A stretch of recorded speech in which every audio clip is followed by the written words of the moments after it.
दोस्तों इस क्लास में यूपी टेट प्राथमिक स्तर का पेपर सॉल्व करेंगे।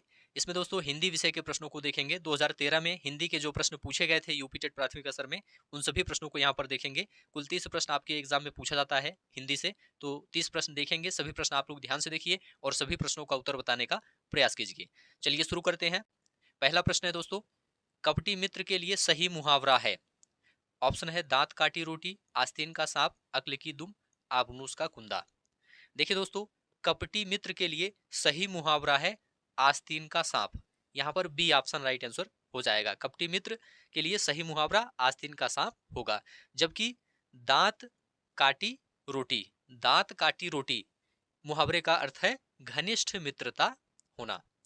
चलिए आगे बढ़ते हैं। इंद्रियों को जीतने वाले के लिए एक शब्द है। इंद्रियों को जीतने वाले के लिए एक शब्द क्या है?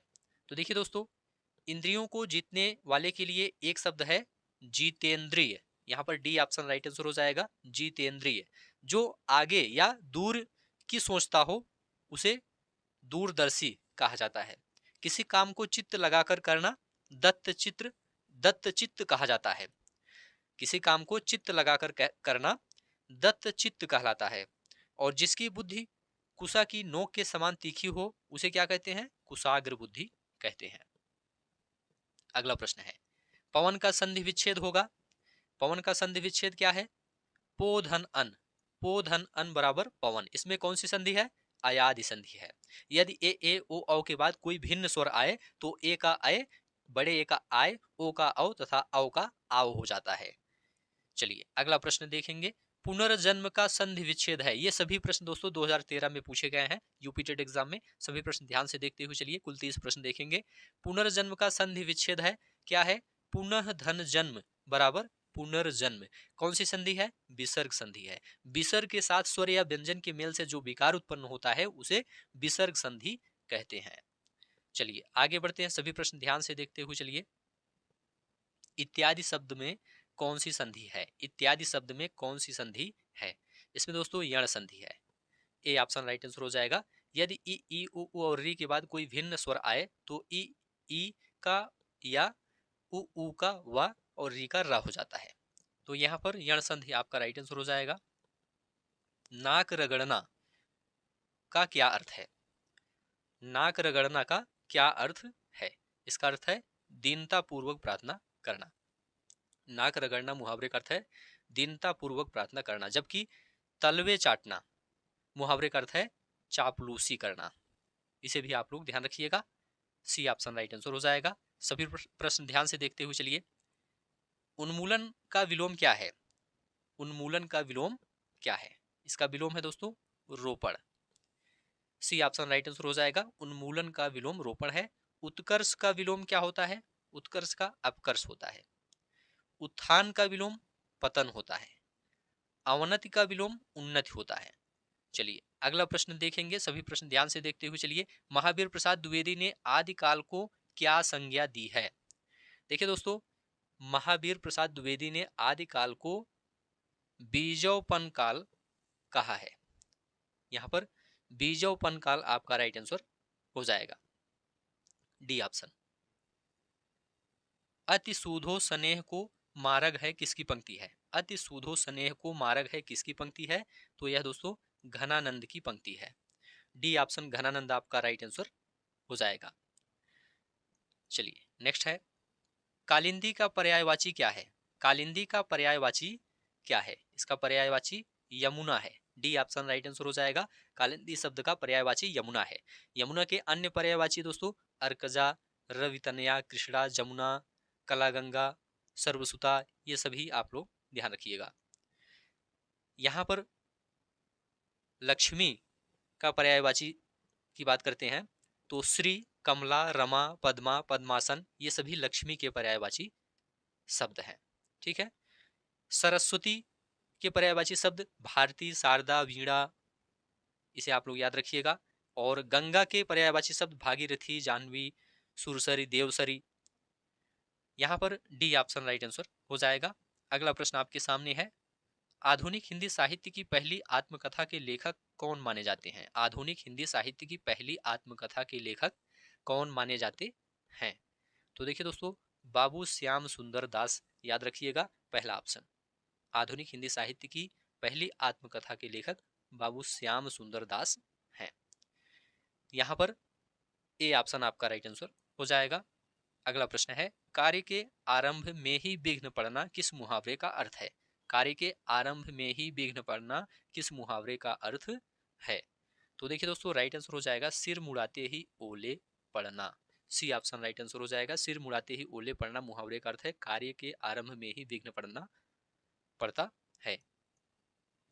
चलिए अगला प्रश्न है, किस कवि को कवियों का कवि कहा जाता है? किस कवि को कवियों का कवि कहा जाता है? तो देखिए दोस्तों, शमशेर बहादुर सिंह आपका राइट आंसर हो जाएगा। शमशेर बहादुर सिंह को कवियों का कवि कहा जाता है। चलिए नेक्स्ट है, दशरथ सुत त्यों लोक बखाना राम नाम का मरम है आना किस रचनाकार की पंक्तियां हैं? तो देखिए दोस्तों, राइट आंसर हो जाएगा कबीर। दशरथ सुत त्यों लोक बखाना राम नाम का मरम है आना, ये कबीर की पंक्तियां हैं। और तुलसीदास की पंक्तियां हैं, साखी शब्दी दोहरा कहि किहनी अपखान भगत निरूपहि भगत कलि निंदहि वेद पुराण। तो इन्हें भी आप लोग ध्यान रखिएगा। केशव दास की बात कर लेते हैं, तो याद रखिएगा, केशव केसनी अस्करी बैरी जस न कराही चंद्र बदनी मृगलोचनी बाबा कह कह जाए। ठीक है। सूरदास की बात कर लेते हैं, तो बूझत श्याम कौन तू गोरी कहाँ रहती काकी है बेटी देखी नहीं कहूं ब्रजखोरी, ये पंक्तियां सूरदास जी की हैं। चलिए नेक्स्ट है, हिंदी का पहला पत्र है, हिंदी का पहला पत्र कौन सा है? तो याद रखिएगा उदंत मार्तंड है। ए ऑप्शन आपका राइट आंसर हो जाएगा, उदंत मार्तंड। चलिए नेक्स्ट है, सभी प्रश्न ध्यान से देखते हुए चलिए। चिंतामणि किसका निबंध संग्रह है? चिंतामणि किसका निबंध संग्रह है? तो देखिए दोस्तों, रामचंद्र शुक्ल का है। चिंतामणि आचार्य रामचंद्र शुक्ल का निबंध संग्रह है। चलिए नेक्स्ट है, काशी नागरी प्रचारी सभा की स्थापना किस वर्ष हुई थी? तो देखिए दोस्तों, 1893 में हुई थी, याद रखिएगा। काशी नागरी प्रचारी सभा की स्थापना 1893 में हुई थी। नेक्स्ट है, प्रेम सागर किसकी रचना है? प्रेम सागर किसकी रचना है? यह लल्लू लाल जी की रचना है, याद रखिएगा। प्रेम सागर लल्लू लाल जी की रचना है। नेक्स्ट है, व्युत्पत्ति के आधार पर संज्ञा के कितने भेद होते हैं? व्युत्पत्ति के आधार पर संज्ञा के कितने भेद होते हैं? राइट आंसर हो जाएगा 3 भेद होते हैं। व्युत्पत्ति के आधार पर संज्ञा के 3 भेद होते हैं, रूढ़ संज्ञा, यौगिक संज्ञा और योग रूढ़ संज्ञा।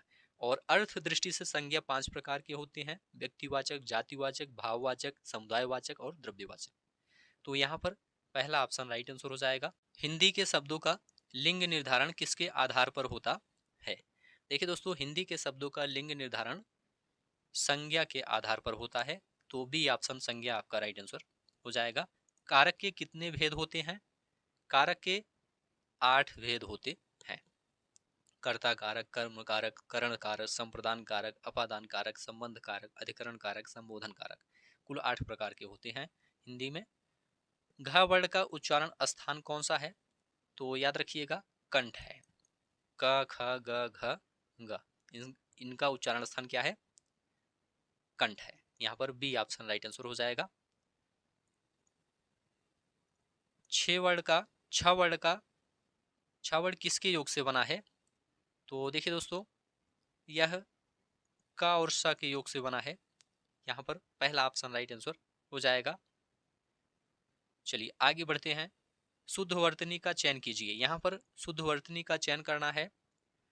तो देखिए दोस्तों, यहाँ पर अस्पृश्यता जो लिखा गया है यह बिल्कुल सही लिखा गया है, अन्य सभी गलत हैं। अस्पृश्यता आपका राइट आंसर हो जाएगा। ठीक है, यहाँ पर 2 विकल्प सेम यहाँ पर लिख दिया गया है। तो यहाँ पर आपका इस तरह से जो अस्पृश्यता लिखा गया है ये बिल्कुल आपका सही है। ठीक है, चलिए आगे बढ़ते हैं। कवि का स्त्रीलिंग है, कवि का स्त्रीलिंग क्या है? कवि का स्त्रीलिंग कवयित्री होता है। कवयित्री, कवि का स्त्रीलिंग क्या है? कवयित्री है। यहाँ पर सी ऑप्शन राइट आंसर हो जाएगा। तरण का पर्यायवाची शब्द है, तरण का पर्यायवाची शब्द क्या है? ऑप्शन है सूर्य, नाम, युवती, नदी।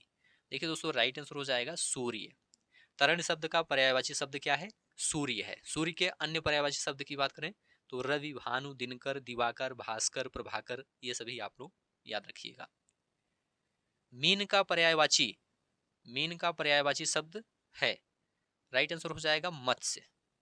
मीन का पर्यायवाची शब्द मत्स्य है। मीन के अन्य पर्यायवाची शब्द की बात करें तो सफली, जल, जीवन, जल तथा जीवन आदि हैं। अगला प्रश्न है, दिए हुए शब्दों में भिन्न अर्थ वाला शब्द है, भिन्न अर्थ वाला शब्द है। तो देखिए दोस्तों, यहाँ पर भार्या भिन्न है, यहाँ पर सी ऑप्शन भार्या आपका राइट आंसर हो जाएगा। आत्मजा और नंदिनी और कन्या, ये पुत्री के पर्यायवाची हैं। यहाँ पर सी ऑप्शन भार्या आपका राइट आंसर हो जाएगा। भार्या किसका पर्यायवाची है? पत्नी का पर्यायवाची है, और अन्य सभी पुत्री के पर्यायवाची हैं। अनुपम का पर्यायवाची शब्द है, अनुपम का पर्यायवाची शब्द क्या है? देखिए दोस्तों, अद्वितीय आपका राइट आंसर हो जाएगा। अनुपम का पर्यायवाची शब्द अद्वितीय है। अनुपम के अन्य पर्यायवाची शब्द की बात करें तो अद्भुत होता है, अनूठा होता है, अपूर्व, अनोखा होता है। यहाँ पर डी ऑप्शन राइट आंसर हो जाएगा। कान का कच्चा होने का अर्थ है, कान का कच्चा होने का अर्थ है सुनी बात पर विश्वास करना। बी ऑप्शन, कान का कच्चा होने का अर्थ है सुनी हुई बातों पर विश्वास करना। बी ऑप्शन आपका राइट आंसर हो जाएगा। तो ठीक है दोस्तों, आज की इस क्लास को यहीं पर समाप्त करते हैं। आप लोग कमेंट करके बताइए 30 प्रश्नों में आपका कितना स्कोर सही हुआ है। उम्मीद है यह क्लास आपको अच्छा लगा है। अच्छा लगा है तो चैनल को सब्सक्राइब कीजिए, दोस्तों शेयर कीजिए और कमेंट में लिखकर जरूर बताइए। धन्यवाद।